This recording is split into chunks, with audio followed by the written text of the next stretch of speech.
Hey everybody, if you followed my example of how to build your own miter saw bench, or if you purchase one of those $100 or $200 ones from DeWalt or whoever, I'm going to show you how to make a custom table for your sliding miter saw.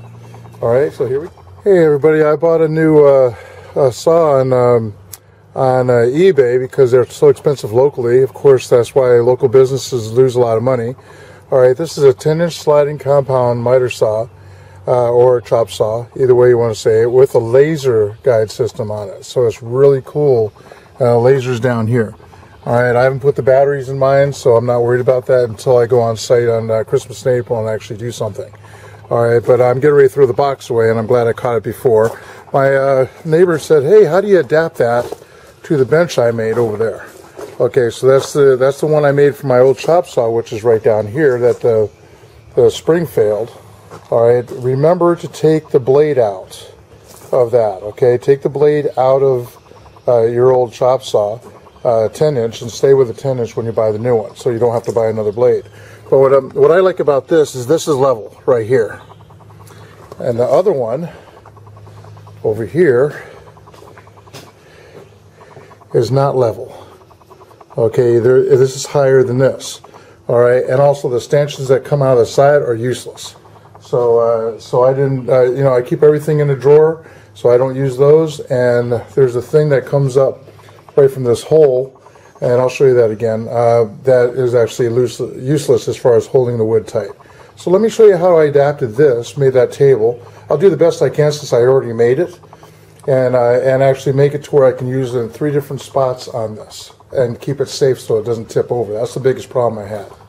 Okay, after you take your miter saw out of the box, you need to put the blade on. Just follow the directions. It's very easy to do. Remember, reverse turn to unlock. Okay, to unscrew and everything. Okay, not much else you need to assemble on that. Another thing is I don't like the airbag on there, and I'll show you that later on. I'll tell you why. Now, this is the table. It's upside down now, and I want to show you the dimensions. That way you can cut your own wood. Everything I used for this is stuff I already had, because I'm with the Christmas and April program, and anything left over that they're going to throw away, I'm going to take like large pieces of deck wood and so on. Alright, that's why I have roofing wood all over the place. Alright, because if I get a hole in the roof, hey, I don't have to buy it. Alright, so this is deck wood. That's on the bottom. That's actually the top of it. And we're going to cut these approximately 20.5 inches. Alright, that's going to give you enough room to actually swivel the front part down here going around this way. Alright, so that's very important that you have it out that far. There's going to be 1, 2, 3, 4 boards, and your total size is going to be 22 inches. Alright, you're going to have a front brace holding it together. That's somewhere around 22 inches, or 21 and 3/4, and do the same thing for the back. Alright, these guys in the middle, I have about 7.5. That is because this right here is about 7.25. That should be about 7.25. So that way it slides back and forth inside this. This is old wood that came off of an old board. Alright, both of these are decking wood. So everything here is pressure treated. Alright, which is really nice. I actually turned this over and put a sketch of where the holes are going to be, where it's going to be most balanced. So let me turn this over. Most of the time, all of these compound type, or whatever, the sliding miter saws are about the same weight distributed. So because I already did this, I'm going to leave the screws in place because they were hard to actually get to stay in place, so I don't have to keep working them from the bottom. Alright, put your miter saw on top, center it, and then play with it to where, when this tilts, the whole thing tilts, alright, you'll find out what's safe and where the safest spot on it is, and it's usually in the back further, and this is in back of the first pole. This guy, I'll show you how to make this. It's on YouTube already, so I'll make the link how to actually make this whole bracket for your chop saw.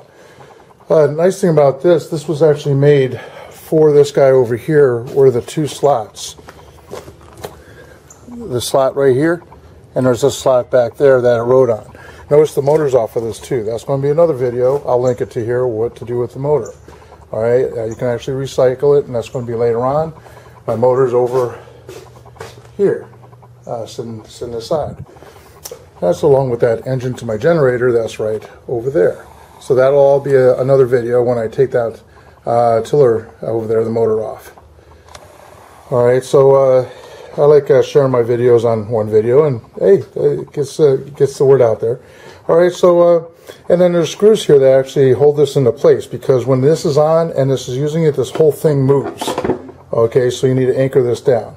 Alright, so this guy and this guy, I measured out to be about the same on both sides. And then I took it 8 inches out here to screw in. So 8 inches to the table, and what I did is I drew lines where they are. Okay, and there's a line over here someplace. Did the same thing over here where there's a line there. Circled the holes where the screws are actually being used and the line where this thing's going. So I can place it here, in the middle, and over here as needed. And it'll be secure. So what I did is the first time you do this, you have to go underneath, you have to put a screwdriver in to hold this in place, and then you take your washer and your nut to go down and tighten it down. These are not tight right now, but I have to use 2 different wrenches because this guy's bigger than these. Eventually all these will be this size. Okay, I'm not worried about it right now because this is what I had in my Pre-X, all my parts. So I haven't gone to the store, buy anything, and then tighten them all down. But the optimum thing to do, at least on the front ones, is to have a wing nut or a fly nut. All right, that way you can have it on there and you can loosen it up when you go to move this guy back and forth. You need to loosen these guys, the front 2 up. All right, you may want them on all 4 so you can deinstall it when you want to. But this is going to be a permanent part of this. So when this gets stored someplace, this guy is going to come off with it and be a permanent part of this guy here. So tighten these guys down. These 2 screws is what actually goes into the bar here. So one right here and so on. Alright, so when I get this all put down, I'm going to show you right now. It moves around. It tilts back when it goes back, and when I go bring this forward, it tilts forward. Very unsafe. I'm trying to make this as safe as possible. Okay, when the table's over here, I have this at 8 inches out, and it's the same way on the other side. When you make your hole, alright, wherever it mounts, you put a line on the outside and with an arrow pointing to it. So arrow pointing to it, I need to put circles around the holes. Alright, and an arrow pointing to it. When I put this back over here, I did not have the arrow, so I had to put my screw down to where I felt it and then slide it into the hole so I didn't have to drill another hole. So make a line where this is and put an arrow to it, because you'll see the arrow and you'll know that that lines up to this. I did the same thing here, and I did the same thing over here. Alright, if you ever have to replace this for some reason, you just line this up to the new one and do the same thing. So now let me show you something. Okay, right now I have this up. It does not go back. I do have this anchored down to the horses. Alright, and then when I bring this forward, it does not lean down coming back this way. So it's very sturdy. Now I'm going to show you a couple of extra things. The reason why I don't use the bag is it does not suck up the dust. Dust goes everywhere. It's crazy. I had to put a old tire, bicycle tire piece here with 2 screws that go down and fit into the pre-drilled holes. You have to take your blade off to get in there and screw those down. And this guy actually fits right in to your shop vac. No adapters needed. You push it in there and it works wonderful. Dust still does get around, but not as much. And it actually, the vacuum from the shop vac sucks it all up. Very nice. Okay, and it follows along.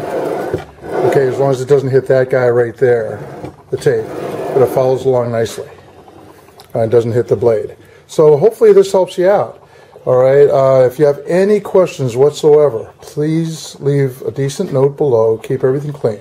All right, but my intentions is replace these with the same size back there, put fly nuts here to loosen the front 2 up, so when I have to move this around, going back and forth, I could do that. Subscribe to see a whole lot more videos. Okay, this is by request by a neighbor, and if he's asking how to do this, there's going to be other people that want to know too. That's why I made the video. And now this is going to be followed by where I got this on eBay. So all you got to do is look for it, but I'll throw the video or a picture of where I got it from. Take care. Bye. Hey guys, I almost forgot something.